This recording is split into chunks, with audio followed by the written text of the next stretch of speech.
اور مرد کی ارینجمنٹس ایسٹ اور ویسٹ میں ایک کنسٹرکٹیو، ایک تخلیقی مقصد ہے. عورت اور مرد کا اکٹھا ہونا ایک کائناتی تخلیقی مقصد ہے. اس کی وجہ آنے والی نسلوں کی حفاظت ہے. ہم بلین ایئرز سے پہلے پیدا ہوئے انسان کے آج ہم اس کی پروجنی، ہمارے پیچھے ایک پوسٹیرٹی ہے بہت طویل. اگر وہ نہ ہوتے، وہ بھی اگر ہمارا خیال نہ کرتے، پیچھے گئی ہوئی نسلوں کا خیال نہ کرتے، آج ہم یہاں موجود نہ ہوتے. آج اگر ہم خیال نہ کریں گے تو اگلی نسلیں موجود نہیں ہوں.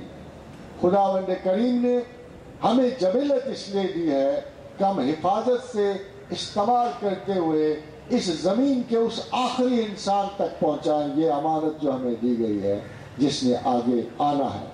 If we use it or misuse it, میاں بیوی کے اتحاد و اتصال کے لیے غور فرمائیے کہ معاشرہ کس طرح ناقص ہو جاتا ہے. یورپ جو الاؤنس دیتا ہے، لبرٹیز دیتا ہے، تمام فزیکل لبرٹیز دیتا ہے اور اس کے مرد اور عورت کو پورے مواقع مہیا کرتا ہے اور اس میں کسی قسم کا بیریئر نہیں رکھتا. وہ دوستی، محبت، اخوت آگے بڑھ کے تمام جنسی تقاضے پورے کرتی ہے. اس معاشرے میں شادی کا لفظ ختم ہو چکا. They are not ready to live as family. اس میں لفظ میرج کی بجائے پارٹنرشپ آ گیا ہے. اس میں نسلیں ایک دوسرے سے علیحدہ ہو گئی ہیں. پورے کے پورے ایسے معاشرے میں کوئی ذمہ داری نہیں اٹھا رہا، نہ بچوں کی نہ زمانے کی. ان کی سیر و سیاحت اور ذاتی اغراض اس قدر طاقتور ہو گئی ہیں کہ آئندہ آنے والی ان کی نسلیں نان ڈسکرپٹ ہیں. خاطر حضرات، نان ڈسکرپٹ اس کتے کو کہتے ہیں جس کی پیڈگری کا علم نہ ہو، جس کے آگے پیچھے کچھ نہ ہو. نان ڈسکرپٹ ہے، یعنی وہ نسلوں کو اس حال میں چھوڑ رہے ہیں. ایک لڑکا، ایک بچہ جس کو ماں پراپر وقت میں نہیں ملتی، جس کو باپ پراپر وقت میں نہیں ملتا، جس کو فیملی پراپر وقت میں نہیں ملتی، کیا آگے چل کر وہ ایک شفاف اور سیلفش جنریشن میں سے نہ ہوگا؟ کیا وہ ایک ایسا ظالم اور سرکش بچہ نہ ہوگا کہ ساری زندگی اپنی محبت کی کمی کسی کے خون سے نہ پوری کرے گا؟ ہم انسان ہر جگہ روایت سے، اللہ کے احکام سے انحراف کر کے اپنی جبلتوں کو ایسی جگہ خرچتے ہیں کہ وہ جائز استعمال کے لیے باقی نہیں رہتی. یہ قرآن کی آیت کا مطلب ہے، قُلْ يَا عِبَادِيَ الَّذِينَ أَسْرَفُوا عَلَىٰ أَنفُسِهِمْ. مگر اس کے باوجود کہ ہم بہت آگے نکلتے ہیں، اس کے باوجود کہ ہم اپنی بری سرشتوں کے حوالے ہو جائیں، خدا واپسی کا ایک رستہ چھوڑتا ہے، ایک رستہ چھوڑتا ہے. لا تقنطوا من رحمت اللہ. اگر ایسا ہو بھی جائے، اگر تم بالکل بے چارگی کے شکار ہو جاؤ، اگر تمہیں شیطان اچک کے لے جائے، اگر تمہیں فتنہ و ہوسکاری مار دے، اگر تمہیں اپنی ذاتی اغراض بہکا بھی دے، تو ایک بات نہ کرنا، لا تقنطوا من رحمت اللہ. اللہ کی رحمت سے مایوس نہ ہونا. کیوں؟ اب دیکھیں وہ جو قانون عرض کیا تھا انہوں نے، یہ قانون ہے. خدا جب کہتا ہے ان اللہ، تو یہ قانون ہے، اس میں شک و شبہ کی کوئی گنجائش نہیں ہے. اس کے ہوتے ہوئے آپ کہہ سکتے ہو کہ خدا نے ایک قانون بنایا ہے، ایک، کہ میں تمام گناہ معاف کرتا ہوں. ان اللہ یغفر الذنوب جمیعا. جمیعا ٹوٹیلٹی ہے. I forgive all sins in totality. صرف ایک بچ جائے گا بیچ میں، ایک. اگر آپ پہلی آیات پڑھیں تو ایک سے ایک بچ جائے گا. لا تقنطوا من رحمت اللہ. یہ قانون اس شخص کو نہیں پہنچے گا جو خدا کی رحمت سے مایوس ہو. یہ قانون ہر اس شخص کو پہنچے گا جو خدا کو مانتا ہے، خدا کو رحیم و کریم سمجھتا ہے، خدا کی محبت پہ یقین رکھتا ہے. اللہ تعالیٰ اسے ضرور معاف کرے گا. مگر یہ قانون ایک ایکسیپشن رکھتا ہے اور وہ یہ ہے کہ لا تقنطوا من رحمت اللہ، کیونکہ خدا کی رحمت سے مایوسی کفر خالص،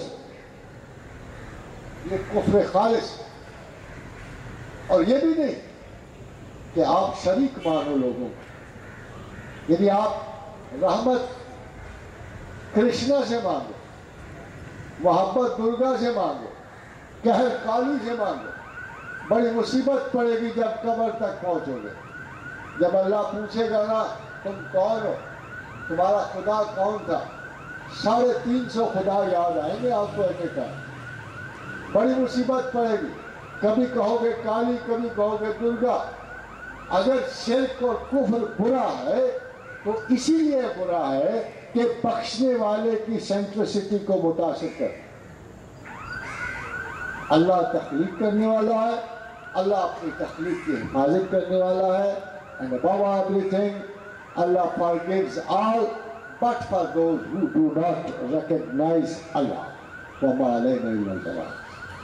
Before we take our next question, because no time for Maghrib prayer, so every question I think would need more deliberations. I request that we break for Maghrib prayer, and after Maghrib prayer we get back again to.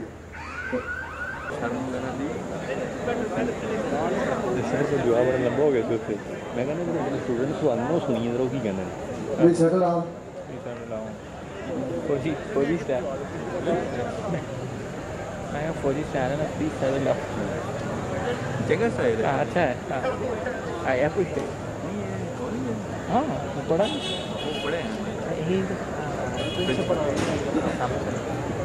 بسم اللہ الرحمن الرحیم.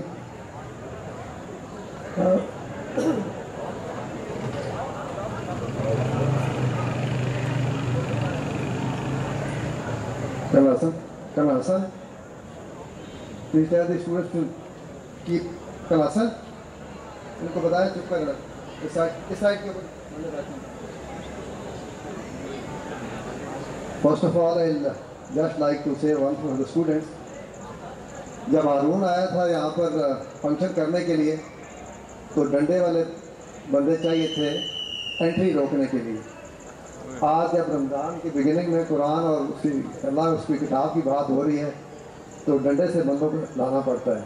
So we can well imagine how and where the priority of the educated lot lies.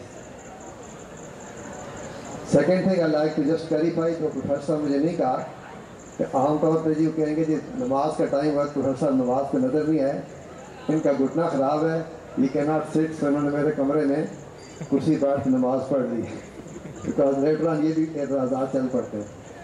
So first question, sir. Which elements are fixed in one's fate and destiny? Kindly repeat the question. Which elements are fixed in one's fate or destiny? Khadim Hazrat, there are two schools which might probably sound very reasonable when we say everything is determined and the other people say everything is free. But there is one major problem. I'll change my language to Urdu because might be some people are a little short. This is a philosophical language and the terminology may be very difficult for comprehension. So میں اسے آسان ترین آپ کی زبان میں آپ تک پہنچانے کی کوشش کروں گا. بات یہ ہے کہ کوئی لمحہ حیات بھی آزاد نہیں ہے سوائے فکر انسان کے، سوائے اس سوچ کے جو خداوند کریم نے ہمیں عطا کی ہے. اور یہ کیوں ایسا ہے، آئیے ذرا اس پر غور کریں کہ سب سے بڑی بات جو میجر چوائسز کا وقت ہوتا ہے اس وقت ہمیں کوئی چوائس حاصل نہیں ہے. یعنی جب ہمیں زندگی میں بھیجا جاتا ہے، جب ہم زندہ